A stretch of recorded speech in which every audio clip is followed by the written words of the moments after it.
This week I've been asked by a pastor from Asia whether we should be keeping the feasts and the Sabbath, bearing in mind the scripture in 2 Colossians 17, which says, don't let anyone judge you for keeping a day, etc., and the Sabbath, and I'll come to that in a moment.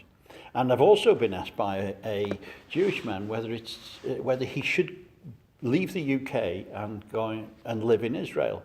And I'm very struck by those two questions, because my answer simply would be, just do what God asks you to do.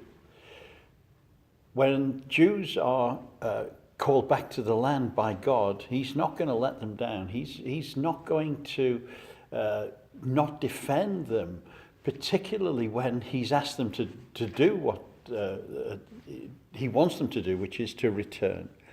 And that can be seen from the 3 wars that Israel has had to fight in her defense since 1948. We've just started the Hidden Treasures course, and we're looking at the whole aspect of Israel. And one of the facts that I give in the course is that Israel has defended itself in the 1948 war, the War of Independence, in the Six-Day War 1967, and in the Yom Kippur War in 1973, and that each of those defenses were miracles that only God could perform. And I think he does that because he defends those people who step out and just simply do what he asks them to do. And in the 1948 war, there were 600,000 Jews defending Israel from a population of Arab nations which numbers up to 45 million. Those 600,000 were mainly Holocaust survivors. They had little weaponry to fight, and yet God intervened in those battles, and Israel was able to defend herself. That has to be a miracle. And then we see in 1967 that Israel was outnumbered by 3-1 militarily and numerically from the armies of the Arab nations who attacked her. And in 6 days, she not only defended herself and beat the other nations, but she also took the land back, which had been stolen from her in 1948. And that again is an absolute miracle. And again, another example is in the Yom Kippur War in 1973, when Israel was outnumbered, particularly in the Golan against Syria. They were outnumbered by tanks alone by 10-1, and yet they won the battle, the tank battle. And that is, and those figures are just at the beginning of the Yom Kippur War, when other nations joined Syria and Egypt in fighting Israel. They brought more tanks in, so the statistics are even greater. But it was an example to me that God is defending those people who simply do what he asks them to do. And then with regard to the pastor from Asia who asked the question, should we be keeping feasts?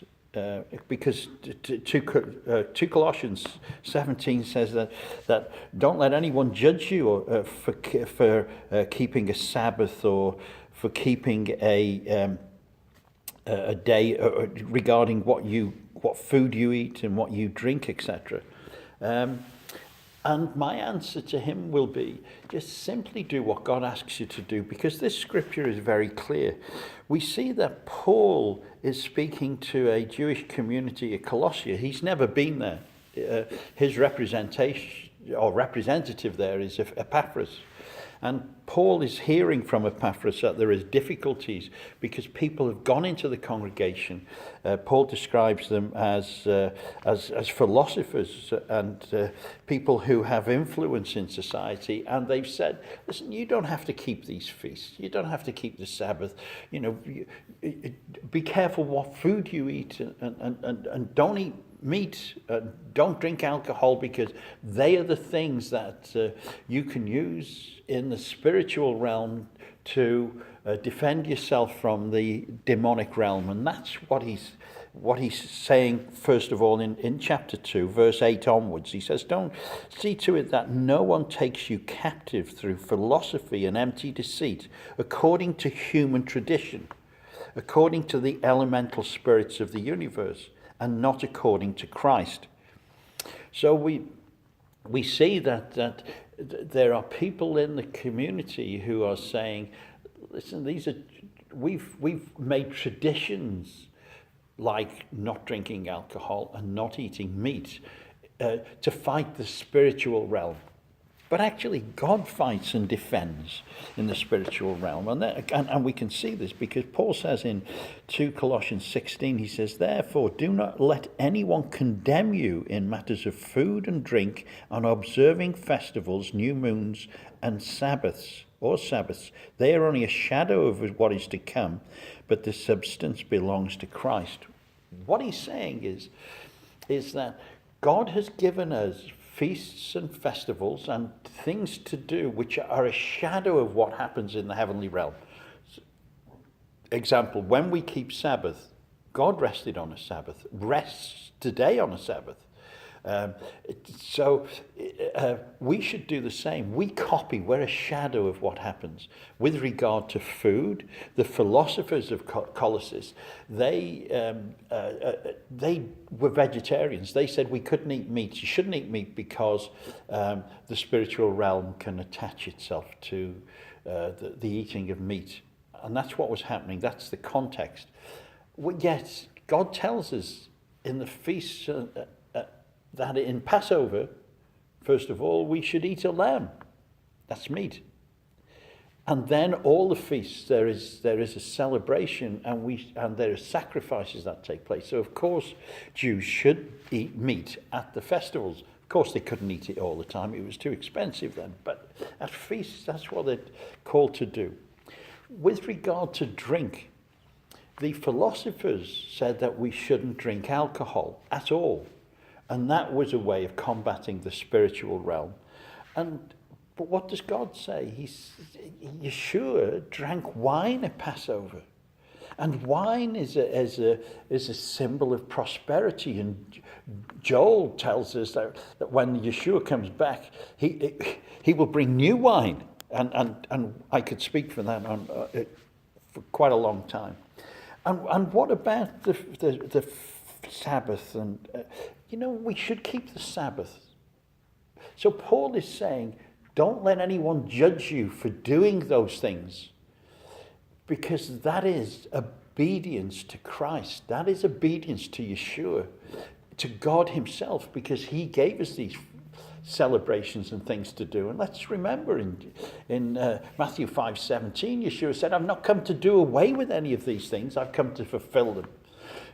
And Yeshua teaches a deeper level of keeping the feasts and the Sabbath and eating and drinking. And he takes us to the spiritual level. He takes us away, not only from the shadow, obeying from the shadow of those things, but actually takes us into the heavenly realm, where it is a reality that the feasts are celebrated. And we see that in other scriptures and gospels and letters where the heavenly realm is a place where the temple is, where there's worship, and we are a shadow of that.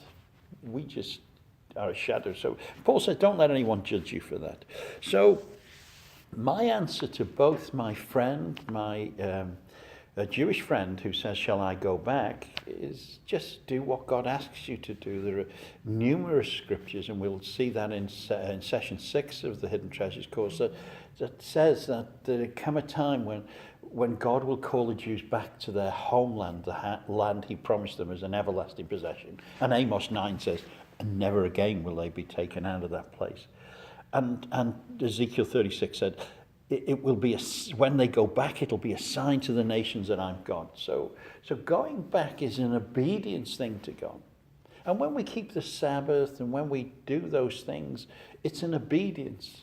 And in that, God will defend us, like he defended in this the War of Independence, the 6-Day War, and the Yom Kippur War. He defended the people of Israel because God is establishing that land again.